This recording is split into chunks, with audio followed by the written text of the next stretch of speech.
Buenas tardes y bienvenidos al webinar que tenemos preparado para hoy, titulado Japan Deep Value, análisis de la cartera y principales posiciones. Hoy contamos con Marc Garrigasait, gestor del fondo, que comentará pues, la evolución de la cartera en estos últimos meses de tanta volatilidad en los mercados y comentará las principales posiciones y cómo se posicionará el fondo de cara a final de año.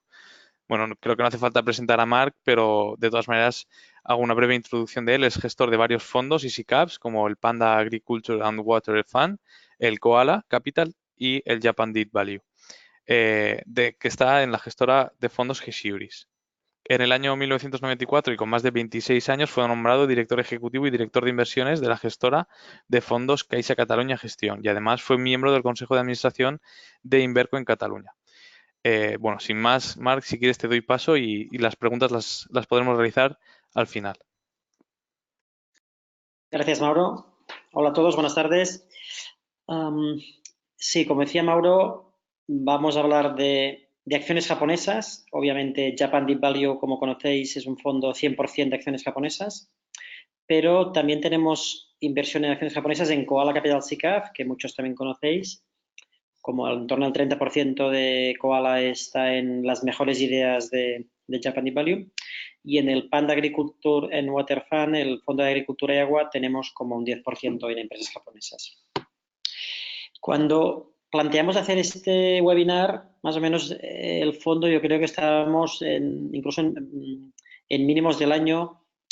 Ha habido en 2 semanas 3 o 4 acontecimientos de catalizadores de las acciones que luego voy a comentar, que son interesantes, y eso ha hecho que estemos a fecha de hoy casi prácticamente al máximo del año, aunque el fondo, como habéis visto, desde inicio lleva un 30% de rentabilidad, más o menos en 3 años, pero llegó a tener un 50%, es decir, que muchos de vosotros quizás entrasteis el año pasado y estáis aún con algo de pérdidas.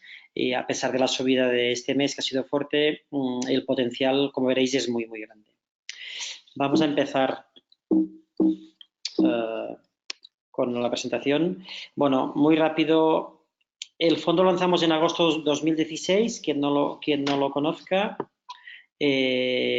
Consideramos que es una oportunidad única en la vida. Dudamos que volvamos a encontrar los ratios que ahora voy a explicar y que algunos ya conocéis porque lo llevamos explicando un tiempo. En 2017 fue el mejor fondo de inversión de todas las categorías en España, pero en 2018, con la caída de los mercados, pues el fondo sufrió y este año las empresas pequeñas no han sido donde ha recibido más flujos y, por tanto, no ha tenido un comportamiento aún muy destacado este año, lo cual deja que el potencial aún es muy grande, ¿no? Hay dos cosas muy potentes del 2018. Primero, KKR. Quienes no lo conozcáis, aunque seguro mayoría habéis oído alguna vez, es seguramente el private equity, el fondo de capital riesgo más prestigioso del mundo, a raíz de una operación que se hizo histórica, que hay varios libros y películas, que fue una OPA, un leverage buyout a Nabisco. Son 3 hombres, por eso las 3 iniciales son de 3 hombres. El mayor ha fallecido hace poco. Entonces, esta gente son de los mayores inversores en el mundo de empresas y a principios de este año han abierto oficina en Japón y textualmente declaró en Financial Times lo que veis aquí en la foto, que para ellos dicen que Japón es la máxima prioridad para las inversiones futuras y no hay otro país donde encontrar mejor relación entre precio y coste de capital y rentabilidad objetivo. Pero el boom mayor fue justo el 5 de septiembre. De hecho, las pequeñas empresas japonesas, desde el 5 de septiembre, que están en realidad mejorando casi todas, lo cual podemos pensar que ha influido mucho este señor de la izquierda. Michael Burry, si habéis visto la película The Big Short, es una película excepcional, que si no la habéis visto os la recomiendo, porque además es muy instructiva, es divertidísima y explica la crisis del 2008 desde dentro de las tripas de Wall Street. Michael Barry, que es un personaje, es un genio, una persona muy, muy compleja, pero es un genio, es un médico que se pasó de médico a gestionar fondos.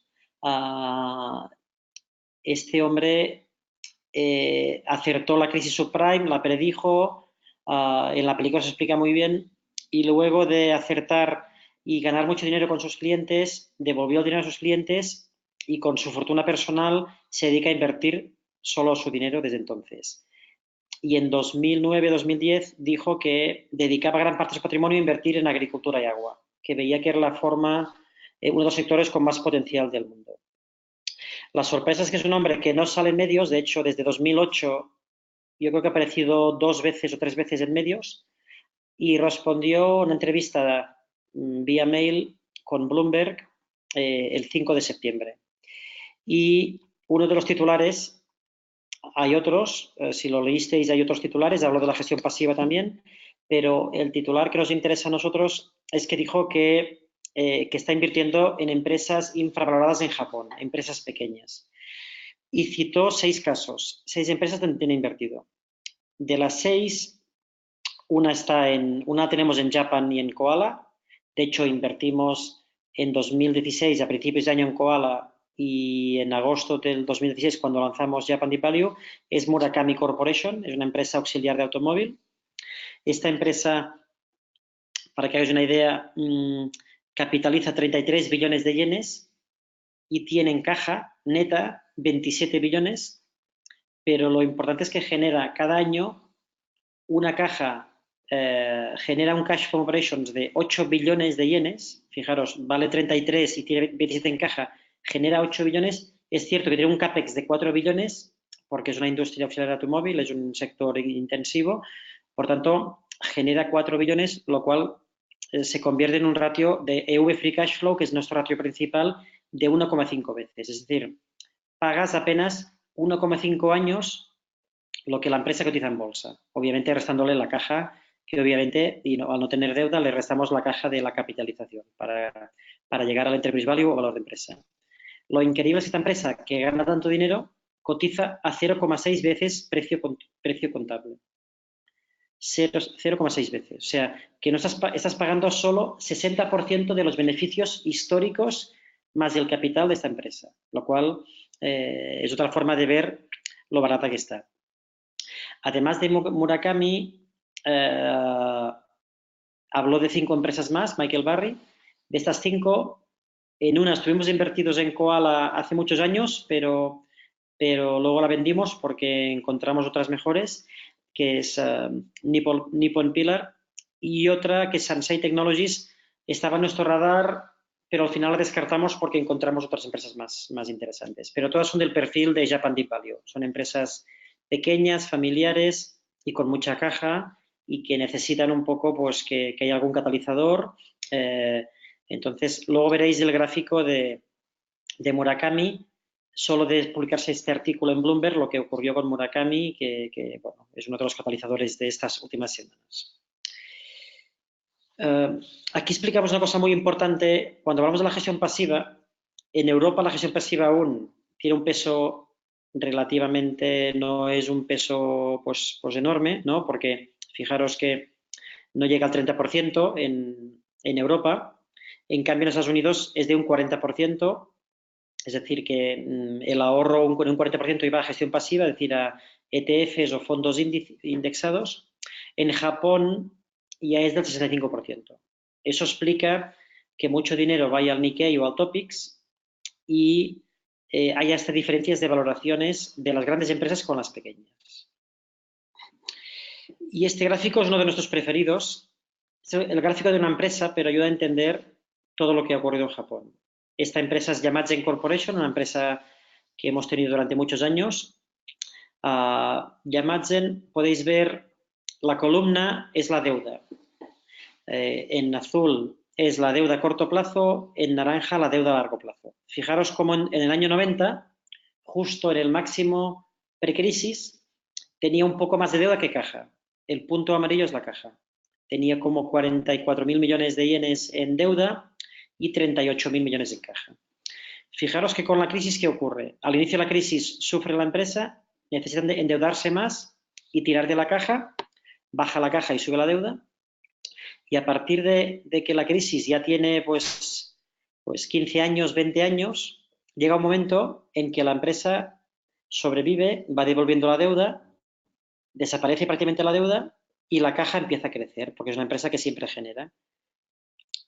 Hasta el nivel que actualmente tiene una caja de 60.000 millones de yenes y una deuda de menos de 10.000. Este gráfico es muy ilustrativo. También incluimos los leasings. Fijaros que tiene un poquito de leasings. Son los compromisos futuros de leasings.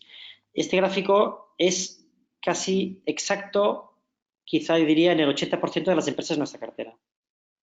Porque es lo que se ha pasado. Es un gran desapalancamiento en Japón y las empresas que han sobrevivido pues generan caja, tienen mucho sobrante y devuelven la deuda. Eso hace que en el conjunto del mercado, Japón es el mercado del mundo con más caja, tiene un 45% de lo que vale en bolsa, lo tienen en caja y equivalentes. Fijaros que es prácticamente el doble o el triple que la mayoría de mercados. Por ejemplo, el triple que Canadá, casi el triple que Estados Unidos o el doble que Italia. Este es un titular de Bloomberg del 2 de septiembre. Fijaros, es un tema ya recurrente. En total, las empresas japonesas tienen 4,8 trillones de dólares. En cash. Y el payout es apenas del 40%. Luego veremos datos de nuestra cartera, que incluso es algo inferior. Es un 33% el payout de la cartera que tenemos.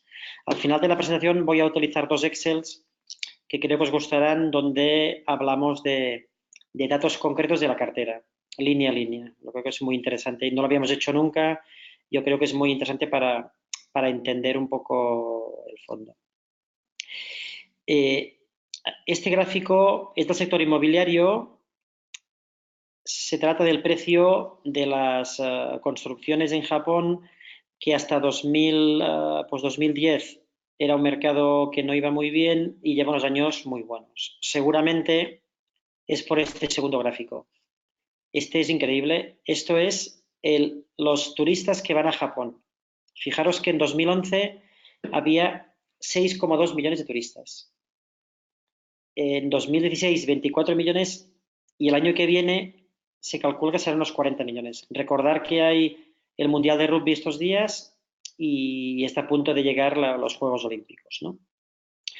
El primer impacto de pasar de 6 millones a 40 es en inmobiliario. ¿Por qué? De hecho, los principales compradores de activos inmobiliarios en Japón, además de las grandes instituciones financieras que buscan activos que renten más que el depósito al cero, son los chinos, porque los chinos, que son los que más han aumentado el turismo en Japón, ven los precios de Japón en una ciudad tan espectacular como Tokio y la comparan con ciudades de nivel medio en China y los precios de los pisos pues son quizá 3-4 veces más bajos, ¿no? Entonces, por eso está trayendo también incremento inmobiliario. Este otro gráfico es clave y este es muy desconocido de todo el mundo, que es el margen operativo antes de impuestos de las empresas japonesas, no solo las cotizadas, sino las cotizadas y las no cotizadas. Entonces, como veis, se están disparando los márgenes. Por encima incluso al pico de la última euforia, que fue en el año 89. Fijaros cómo los márgenes son el doble y eso se debe a que después de la reestructuración, saneamiento, desaparición de competidores, los pocos incrementos de ventas que hay en las empresas va todo a apalancamiento operativo. Los CAPEX son muy bajos, las inversiones son muy bajas y todo el pequeño incremento va todo a beneficio, lo cual eso hace que los números en Japón están mejorando más rápido de lo que ha subido la bolsa. Con lo cual los múltiplos en Japón incluso están siendo más baratos porque la bolsa ha subido estos últimos 5 años, pero ha subido más los márgenes. Esto es otra forma de verlo. Esto es si Japón cotiza con descuento, que está debajo de la línea horizontal, o si cotiza con premium, que se dice, es decir, a pesar de que la bolsa de Japón estuvo muchos años yendo mal, desde el año 89 pues hasta hace poco, hasta el año 2015 los múltiplos de la bolsa de Japón no fueron inferiores, es decir, más atractivos que los índices de las bolsas mundiales. Es decir, que realmente ahora es cuando Japón se ha puesto a un nivel realmente atractivo. Entonces, la bolsa japonesa, lo hemos explicado muchas veces, es un mercado enorme, de hecho ya es mayor en número que la bolsa americana, tiene casi 3.700 empresas. El universo de inversión que nosotros tenemos fijado es alrededor de las 250 en el sentido de que son las empresas que hemos preseleccionado como baratísimas y actualmente tenemos 50 empresas en cartera. Este es nuestro esquema de valoración que aplicamos en cualquiera de nuestros fondos, sea en Koala o sea en Panda o sea en Japan Deep Value. Nuestro ratio clave es el valor de empresa ajustado en relación al flujo de caja libre, es el ratio que hemos dicho antes, que en la cartera Japan está alrededor de 2 veces, o sea que estás pagando apenas 2 años de flujo de caja libre después de CAPEX. El segundo criterio clave es el ROIC, la rentabilidad sobre el capital invertido, que luego veremos el dato de nuestra cartera.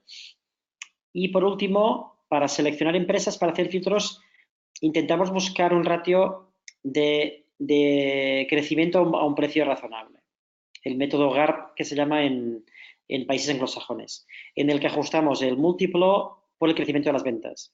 Y así podemos detectar empresas que, aunque parece que un múltiplo es un poco más caro, porque en lugar de pagar 5 años, pagas 20 años, pero si la empresa crece al 40% anual, este es un ratio muy atractivo y nos ayuda a encontrar ese tipo de valores. Los ratios son increíbles, los ratios actuales de la cartera. Pues más de una cuarta parte de la cartera tiene más dinero en caja y activos líquidos netos de deuda que lo que valen en bolsa. Activos líquidos netos significan lo que llamamos holdings, son inversiones que tienen en empresas cotizadas en bolsa, aparte de la caja, que los valoramos a valor de mercado. Pero es que tenemos más de 20 empresas que cotizan entre 0 y 2 veces su flujo de caja. Os recuerdo que una empresa que cotice a 2 veces EV Free Cash Flow significa que la rentabilidad estimada es del 50% anual los próximos años. Entonces, obviamente son ratios alucinantes, ¿no? Tener en cuenta que Standard & Poor's, el ratio EV Free Cash Flow del Standard & Poor's a este verano es de 41,1 veces, 41 años. En esta cartera japonesa, en esta cartera de Japan Deep Value, estamos en una media de alrededor de dos veces. O sea, es 2 contra 41. No es que sea un 40% más barata o un 20% más barata, sino que realmente es algo pues comparativamente difícil de imaginar. Y por último, hay un tema que es lo que más potente es, el ROIC que tenemos de la cartera es superior al 30%. Esto es un dato tremendo. Significa que realmente son empresas que son muy rentables y que aunque Japón no crezca mucho, un ROI del 32 lo tienen pocas empresas. Algunas empresas tecnológicas, pues seguramente, no sé si Apple quizá lo tiene, pero deberíamos comprobarlo. Hay muy pocas empresas que tengan ROICs de más del 30. Los sectores están muy diversificados. De hecho, tenemos desde empresas de agricultura a videojuegos, luego hablaré uno de videojuegos, empresas de alimentación, empresas industriales, mucha empresa industrial, obviamente en Japón la industria es muy importante, industria de coches, pero también de ingeniería, de healthcare, y el tamaño medio de la cartera quizás alrededor de unos 300 millones y las ventas son mayoritariamente en Japón. Cerca del 85% de las ventas son en Japón y solo el 16% son exportaciones. Bueno, una de las claves en el proceso de análisis que hemos tenido especialmente los 2 últimos años es que hemos tenido el apoyo de un equipo de analistas japoneses. ¿Qué significa eso? ¿Cómo podemos tener desde Barcelona analistas japoneses? Pues bien, hemos tenido ventaja, tenemos un acuerdo con IS y desde este año con ESADE por el que contratamos a chicos japoneses de entre 30 y 35 años que tiene unos 10 años de experiencia en los primeros bancos de inversión japoneses en Tokio. De hecho, los que han enviado el banco porque les ha pagado el máster son los mejores, los mejores del banco, de su promoción. Y tuvimos el año pasado Eiko Naito y Kiyoshi Sakamoto. Eiko Naito es una mujer, lo cual también nos ayudó un poco a entender mejor un poco la idiosincrasia de Japón. Y además que sea mujer y que le pagasen el curso significa realmente era una chica preparadísima y muy inteligente. Y este año tenemos a Michino Buhata y tenemos a Keita Watanabe. La ventaja es que pueden estar no solo en verano, que es cuando llegan, sino que están luego pues hasta final de año, y esto nos da un potencial enorme para analizar empresas, entenderlas bien y sobre todo reaccionar a noticias. O sea, hay muchos aspectos y sobre todo el tema cultural, ¿no? El tema cultural y la forma de pensar de los inversores japoneses. Bueno, este cuadro es la clave un poco del fondo, quizá alguna vez lo habéis visto, luego pondré casos concretos, que están baratos, ya lo habéis visto todos, no solo está barato, está totalmente desquiciadamente baratos. Entonces la clave aquí es si van a dejar de estarlo, ¿no? Entonces, ¿cuáles son los catalizadores que puede haber? Que de hecho ya los está viendo y entonces poco a poco van llegando a acciones, luego voy a poner algunos casos. 3 casos, por ejemplo, de estas últimas 2 semanas. Primeros, obviamente, si hay una mejora de retribución al accionista, van a mejorar las cotizaciones bursátiles. De hecho, desde 2002, la retribución total en Japón se ha multiplicado por 3 y está un poco reacelerándose. Luego veremos algún ratio y algún gráfico. El cambio generacional también es muy importante porque cuando hay un cambio generacional en las empresas suele haber una reacción positiva de más inversiones y más retribución al accionista.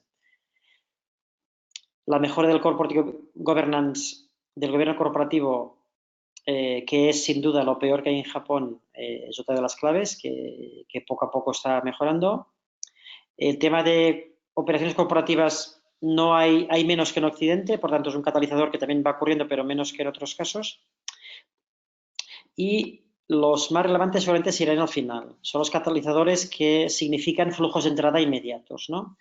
Porque es una idea, para entender el potencial de invertir en bolsa japonesa, primero de todo es que hay muy pocos flujos de los propios inversores japoneses, porque llevan un periodo de crisis muy larga y se han acostumbrado a invertir en depósitos o en bonos.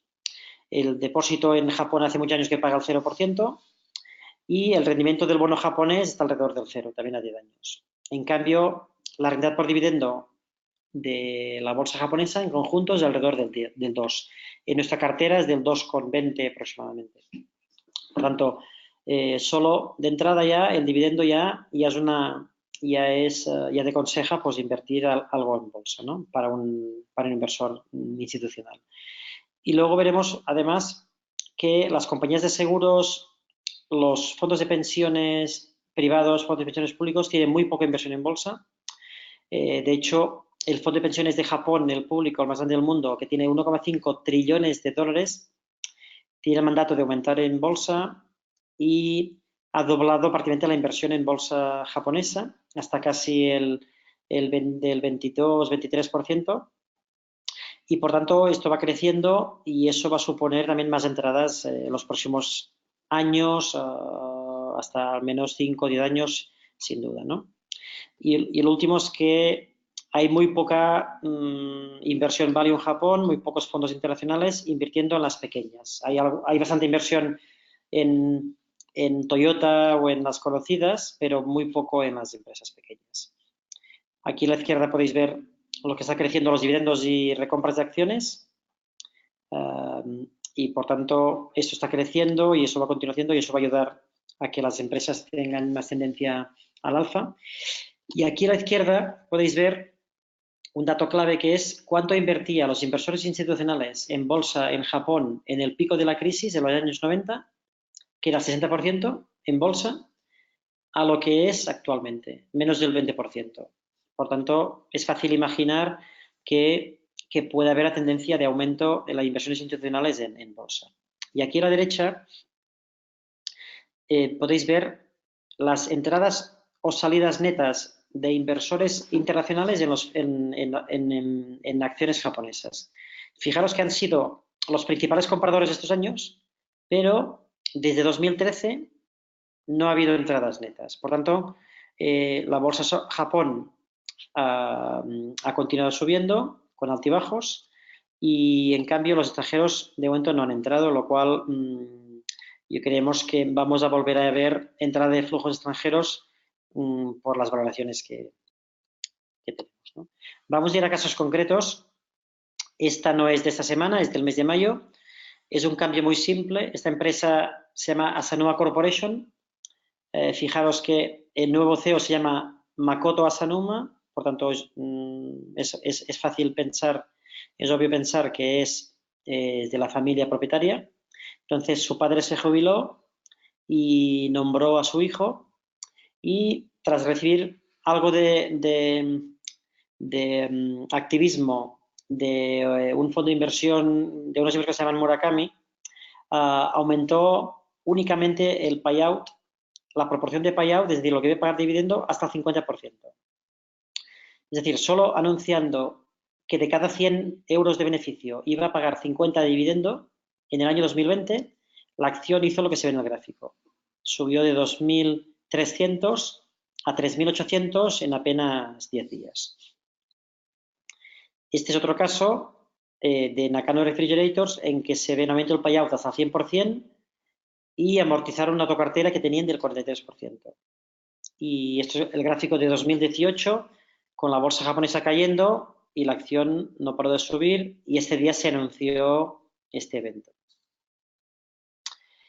Y luego estos son casos que tenemos en cartera de empresas que ha habido cambios generacionales. Y cuando hay cambio generacional normalmente hay novedades. Fijaros, esta de aquí, Oliver, antes de ayer hubo una noticia que la acción subió un 18%, esta noche ha subido un 1,5%, o sea que en 2 días ha subido un 20%, y sencillamente suele haber cambios, cuando hay un cambio generacional suele haber alguna noticia que suele ser positiva.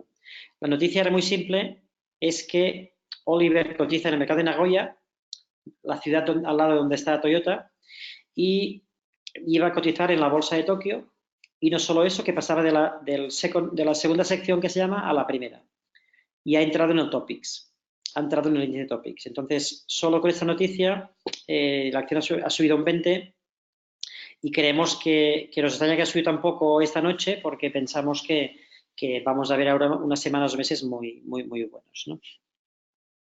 Entonces, ¿qué otros catalizadores tenemos?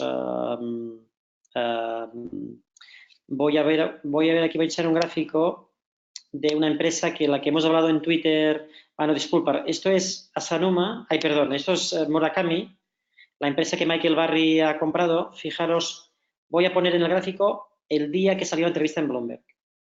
Fijaros, en este día de aquí, es el 3 de septiembre, 3-4, se publicó en Bloomberg que Michael Burry tenía esta acción y subió un 20%, incluso hubo un pánico comprador aquí, fijaros, el 18 de septiembre, y estos días se ha relajado un poco. O sea que esto ha sido un poco un catalizador solo porque Michael Burry lo ha nombrado, ¿no?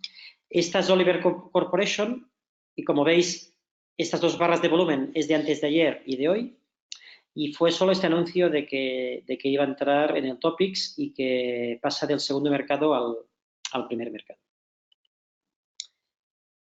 Y vamos a hablar ahora de esta acción.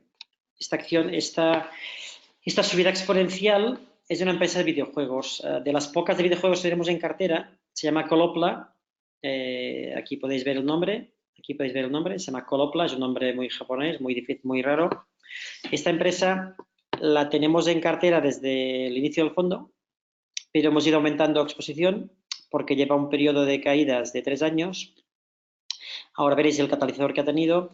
Esta empresa es de un visionario, es un chico de 40 y poco años que tiene el 52% de la empresa, y fijaros que este chico multiplicó las ventas de la empresa pues por más de 12 veces los últimos 7 años, y hace 4 o 5 años decidió casi parar máquinas y apostar por la realidad virtual. Y ha enfocado toda la empresa, toda la programación a prepararse para hacer realidad virtual. Él dice que la realidad virtual va a cambiar el mundo de los videojuegos y el mundo de la comunicación incluso. Va a cambiar muchas cosas y por tanto ha estado como 3 años preparándose.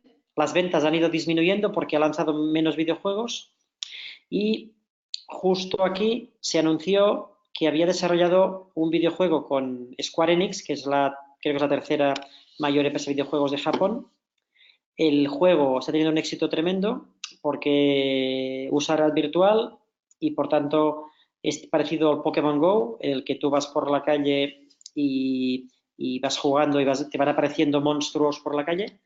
Entonces se comunicó que había tenido 5 millones de descargas los primeros días y la acción cotizaba aquí, como podéis ver, a 600-700 yenes y en 8 días ha llegado hasta 1800, 1900. Ayer cayó y ha subido un poco, está hoy a 1600 y poco. Nosotros teníamos un 2% en Japan Deep Value y un 1% en Koala. Hemos reducido, en esta zona de aquí redujimos porque ya nos pesaba muchísimo y porque ha sido un catalizador que ha ido muy rápido y por tanto esta empresa seguramente el hecho de haber subido es porque llevaban muchos años cayendo y por tanto la gente estaba con más pesimismo y por tanto ha descolocado a todo el mundo. Y por tanto esta empresa sin duda la vamos a mantener porque pensamos que este es solo el primer videojuego de lo que va a venir en los próximos años. Por tanto, es una empresa que nos gusta, muy distinta a otras que tenemos en cartera, como Murakami, que es una empresa más aburrida, una empresa industrial. Esta obviamente está en un sector de mucho más crecimiento, pero también con más volatilidad, lo cual nos gusta porque nos ayuda a combinar pues todo tipo de empresas, ¿no?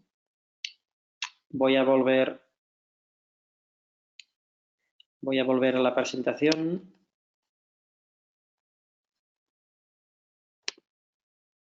Vale. Voy a explicar un caso de unas empresas que tenemos top 5 en cartera, que nos gusta muchísimo y de hecho creemos que tiene el potencial intacto.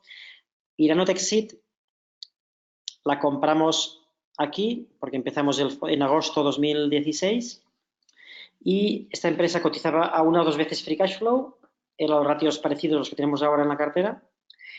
No paró de subir, como podéis ver. Lo curioso es que subió publicando malos resultados. Y de hecho aquí llevaba 1 año y medio con free cash flow negativo y la acción no paraba de subir. Por lo cual decidimos vender. Es la única acción en cartera que hemos vendido y luego hemos vuelto a comprar. La vendimos, pero la empresa estaba invirtiendo mucho y por eso tenía free cash flow negativo y luego, pues además de las inversiones han ido muy bien y en este periodo aquí, curiosamente, los números han mejorado muchísimo. Pero como en 2018 todo el mundo estaba muy nervioso, la acción pasó de 3.200 a 1.250 en diciembre del año pasado y por esta zona de aquí hemos vuelto a comprar varias veces y es top 5 de la cartera otra vez. Entonces vamos a ver los números para ver cómo está la acción, ¿no?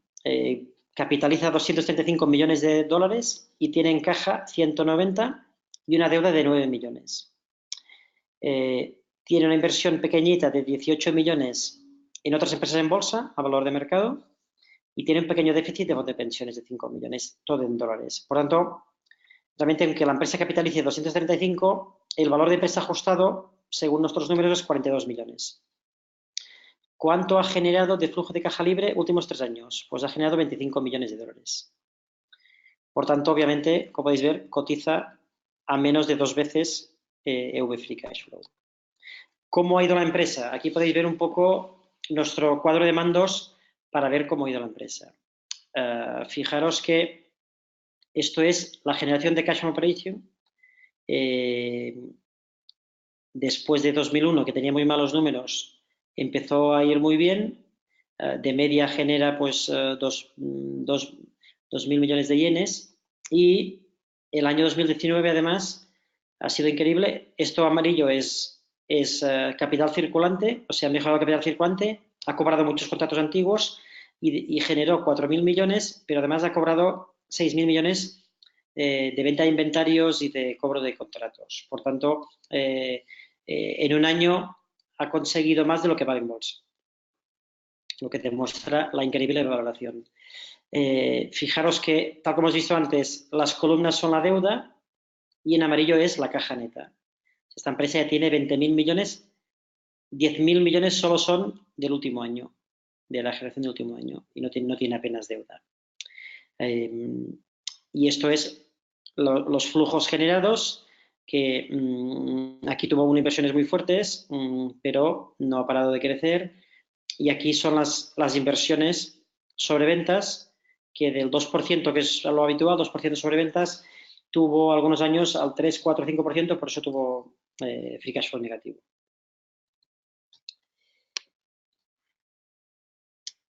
Y vamos, yo acabo con la presentación, os voy a enseñar lo que os comentaba del Excel, que yo creo que es muy interesante.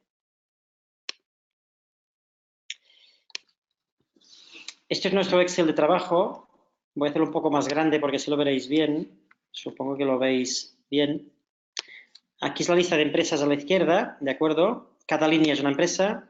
Esto está la capitalización bursátil, o sea, tenemos empresas de 1.800, de 500, 700, también alguna más pequeña, alguna de 50 millones.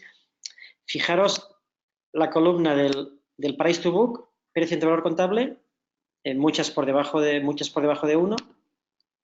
Y estos son los ratios, estos tres de aquí son los ratios de free cash flow. Fijaros que la mayoría son una vez, dos veces EV free cash flow. El EV EBITDA aún es mejor, de 0 veces, una vez, etcétera. Y esta columna de aquí es la que más nos gusta, es el ROIC, lo que rentabiliza sus activos la empresa. Esto es promedio 5 años y esto es el último año. Fijaros que además la mayoría han mejorado, pero son ratios altísimos, muchos superiores al 30%, lo cual es muy, muy difícil. Y se debe a que las empresas han invertido poco y todo el beneficio todo el aumento de ventas va a generación de caja y de beneficio. Y voy a enseñar otro Excel que os va a gustar, que también son de todas las empresas. Cada línea es una empresa en cartera, ¿vale? Esta es la empresa número 44, esta es la empresa número 9.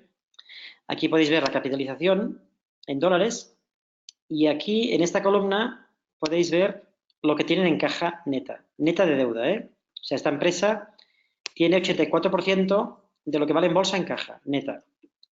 Esta 75, 77, 100%, esta 132, esta 103, esta 61, esta 121. El dividend yield de medias del 2,2%, así. Como podéis ver aquí hay entre el 1 y pico al 3 y pico. Pero lo más brutal es que como tiene un payout muy bajo, podrían pagar muchísimo más. De hecho, en esta columna tenemos calculado qué pasaría si dedicasen toda la caja, si la empresa no generase más beneficios en su vida, cuántos años podrían pagar esos dividendos con la caja que tienen. Fíjate, esta empresa puede estar pagando 30 años, 30,5 años, los dividendos actuales sin generar nada en el futuro, solo con la caja que tienen. Esta 34, esta 58 años. Hay alguna que se acerca a 100, esta 67 años, esta 38 años. Entonces, es brutal porque, aparte de estar baratas y generar mucho, tienen una caja enorme, de medias 21 años, y el payout medio, como os decía antes, es 33%. Es decir, las empresas que tenemos en cartera, de cada 100 yenes de beneficios, pagan 33 dividendos y se guardan en caja, en el banco, se guardan 66 millones. Y el valor que tienen en caja neta es casi 60% de lo que vale en bolsa.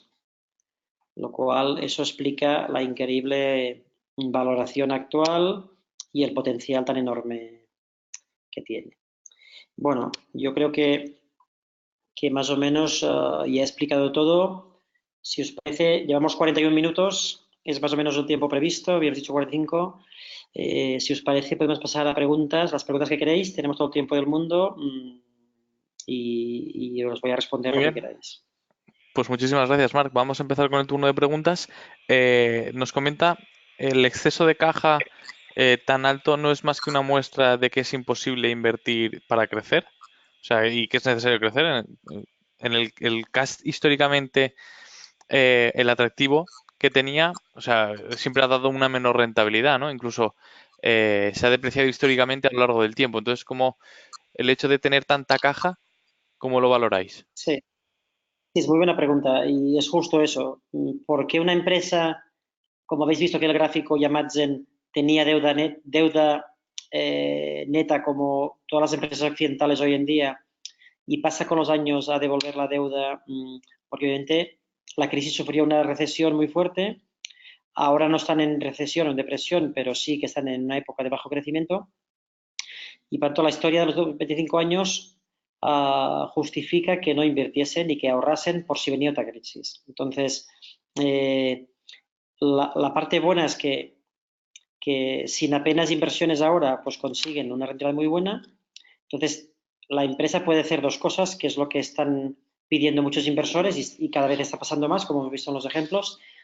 Tú puedes invertir, si tienes un proyecto industrial potente, invierte en ello para crecer ventas y beneficios, y si no lo ves claro, retribuye más bien al accionista para que la empresa cotice a un ratio razonable. Una empresa que tenemos en cartera que capitaliza 300 millones de dólares, con las mismas ventas y beneficios, en Estados Unidos capitalizaría unos 1.200 millones. Por tanto, es cierto que la economía no crece, de hecho está ocurriendo en Europa ya un poco, ¿no? Porque hay menos inversiones y las empresas se dedican más pues, a gestionar la empresa que más que no a invertir en nuevas plantas. El Abenomics, en la parte corporativa, que está muy bien hecha, lo que busca es que las empresas usen este dinero para moverlo, sea de forma que vaya a la economía o que vaya a los inversores. En cualquier caso, el dinero circularía en la economía y si ocurriese eso, seguramente aumentarían las ventas, aumentarían salarios y aumentarían las inversiones futuras. Entonces, de momento, Japón no está en esta fase, pero una fase muy positiva sería que se usase el dinero para más inversiones. Otra opción sería que se usase para aumentar dividendo y que en este caso la acción ya se ve que cuando hay un caso en que se aumenta el dividendo, la acción se dispara. Muy bien, ahora hay un partícipe que nos pregunta acerca de tres acciones. Vamos a ir una detrás de otra y perdón por mi pronunciación, pero nos preguntan en primer lugar por Miyajin, que es la empresa ¿Sí? constructora de puentes, que cómo la ves para el próximo año y si los próximos, o sea, los últimos resultados han afectado a las perspectivas a futuro. Bueno, Miyagi es uno de los regalos, bueno, es una de las típicas de nuestra cartera. Solo construye puentes. eh, Prácticamente con lo que tiene en caja pagas apenas un año de beneficios, pero además la parte buena de Miyagi, que es muy fácil analizarla, incluso desde el extranjero, ¿no? Sin conocer tanto un mercado japonés, que es que los pedidos de puentes, que son todos infraestructuras del Estado, le han multiplicado por 4 o por 5 en los últimos 3 años. Por tanto, es obvio que este año, el que viene, va a publicar buenos resultados de ventas. Por tanto, tenemos asegurado que va a tener buenos resultados pues a un año, 2 años vista.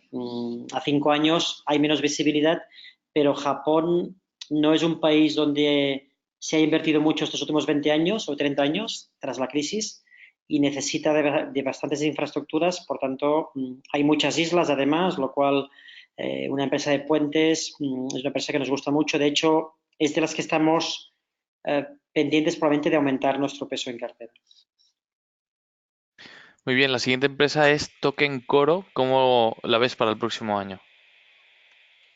Token Corporation es la empresa más antigua en nuestra cartera. Más antigua porque la compramos desde Koala en 2013. Nosotros empezamos a invertir en Japón en 2013, a partir de Koala. Invertimos en 5 empresas y una de las 5 era Token Corporation. Entonces, Token Corporation eh,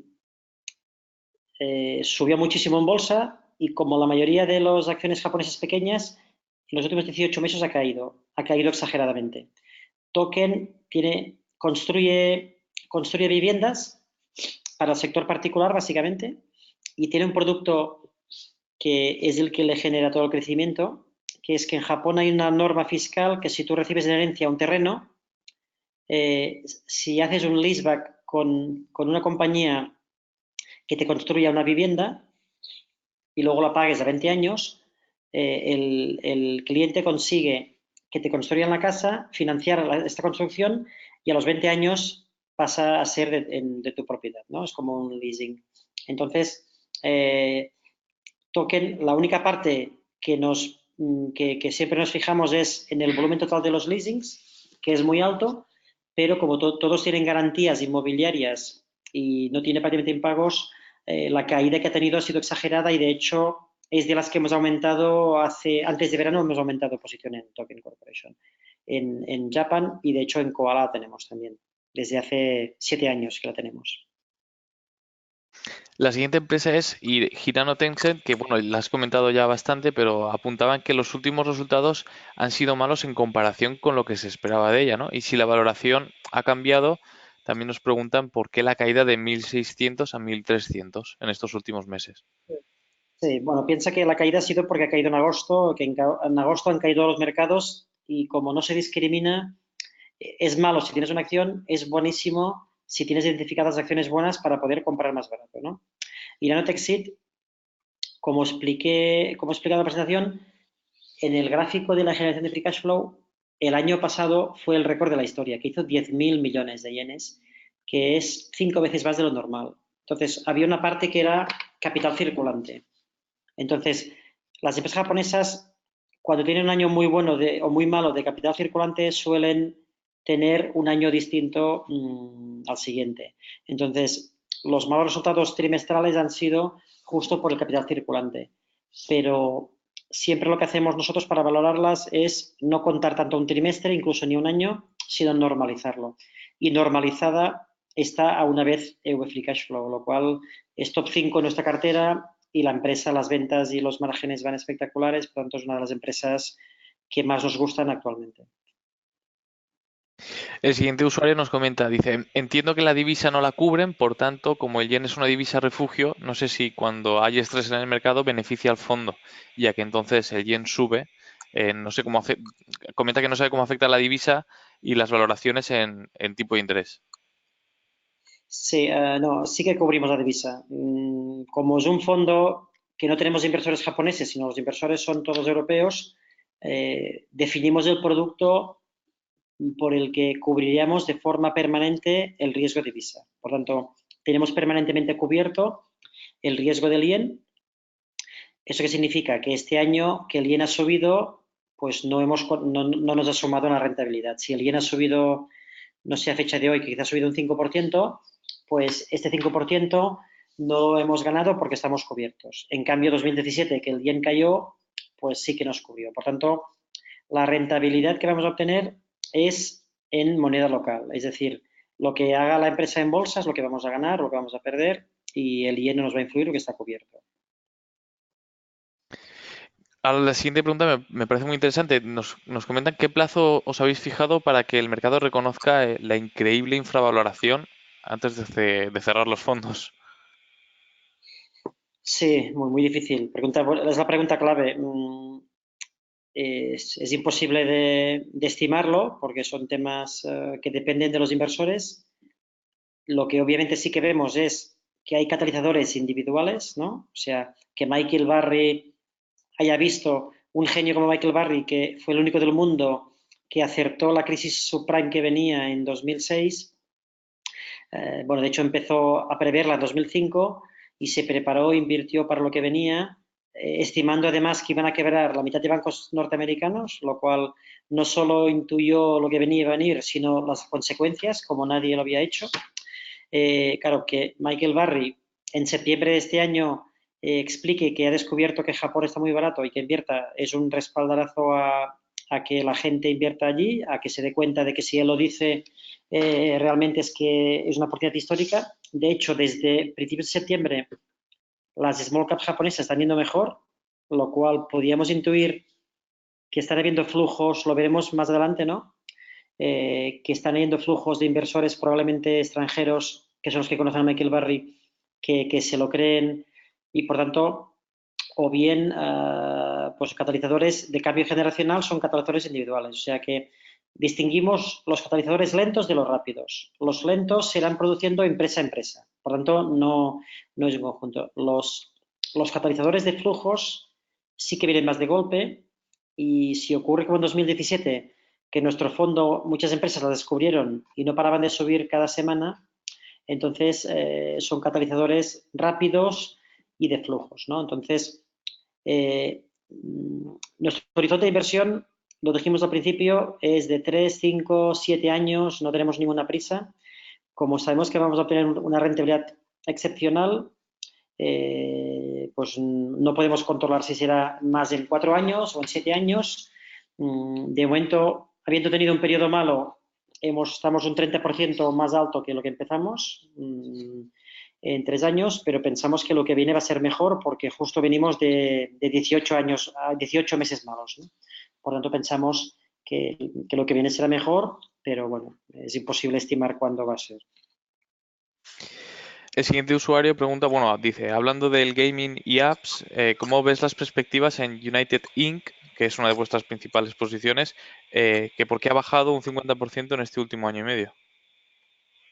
Sí, United es una empresa es más un conglomerado que no una empresa en sí. Es decir, tiene el negocio principal, es negocio de publicidad online, que no nos gusta mucho. De hecho, es un negocio que no es que le vaya muy bollante, pero tuvieron la visión hace 4 años de crear como un fondo de private equity dentro de la propia empresa.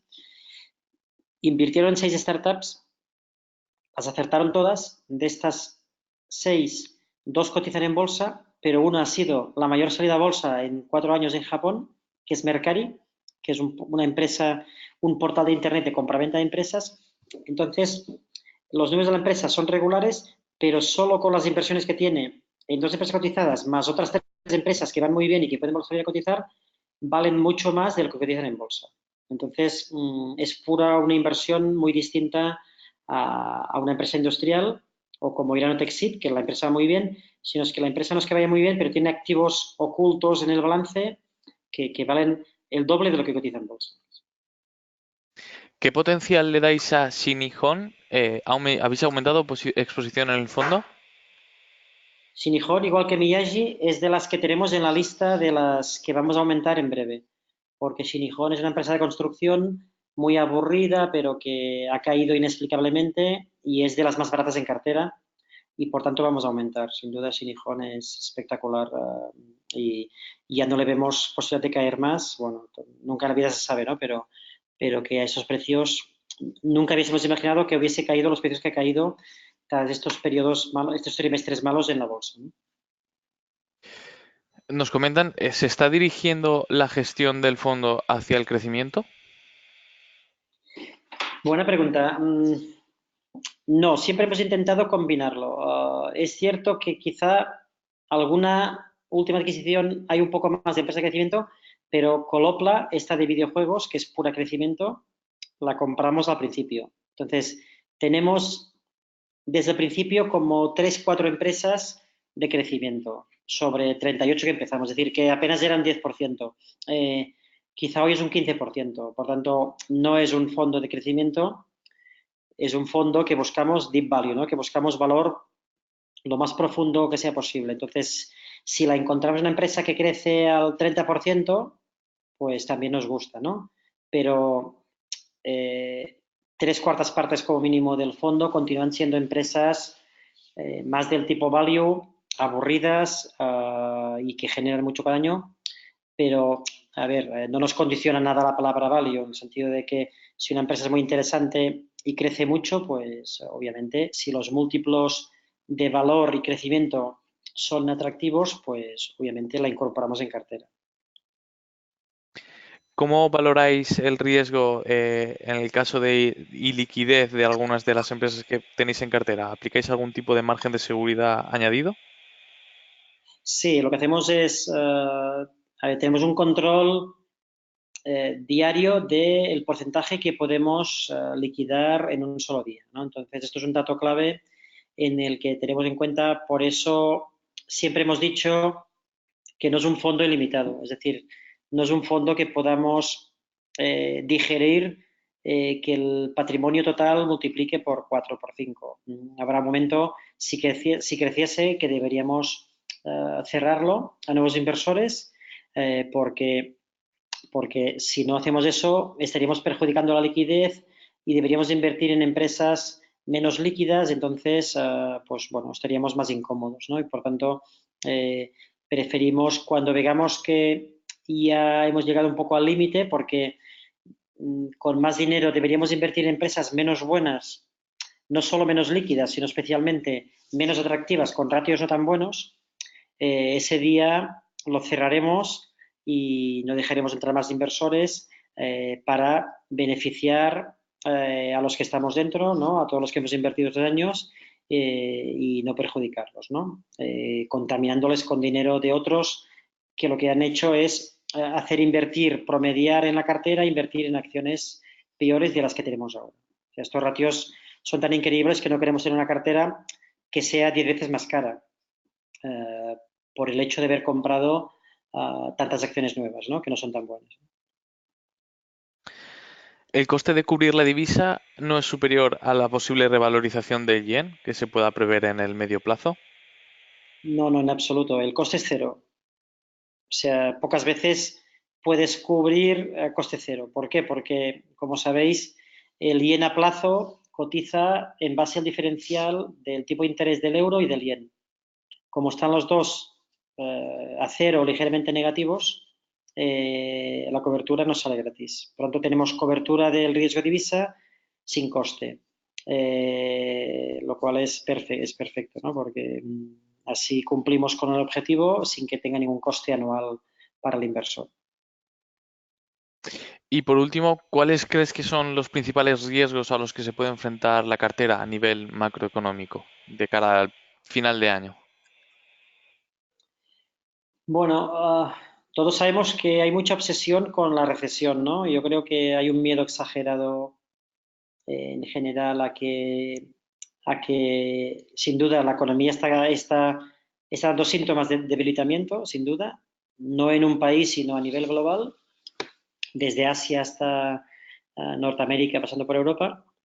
Eh, Obviamente, si la economía crece menos, pues esto es un punto negativo, pero la gente, para mí, está equivocándose gravemente porque lleva todo el año vendiendo fondos de bolsa y comprando fondos de bonos, porque han ido mejor los fondos de bonos que los fondos de bolsa, pero es justo el momento para mí inverso, porque cuanto más floja esté la economía, más tiempo van a estar los tipos de interés bajos y más liquidez va a haber en el sistema. De hecho, yo creo que, excepto hoy, que ha habido una caída fuerte en el mercado, como hemos visto, si os fijáis, a pesar de que datos negativos, las bolsas no solo no caen, sino que incluso suben, ¿no? Porque yo creo que tanta liquidez y mucha liquidez que ha salido de bolsa y que va a volver a entrar, o sea, muchos flujos han salido de inversores institucionales y particulares.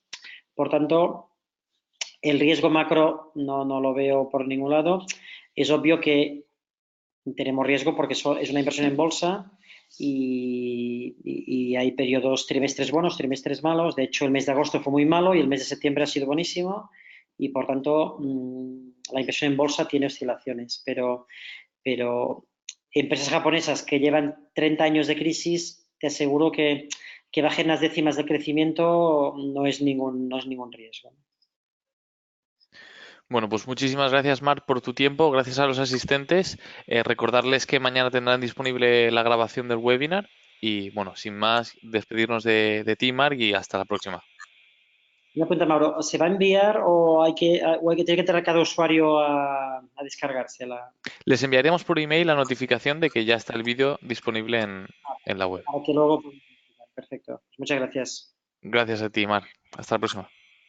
Hasta la próxima.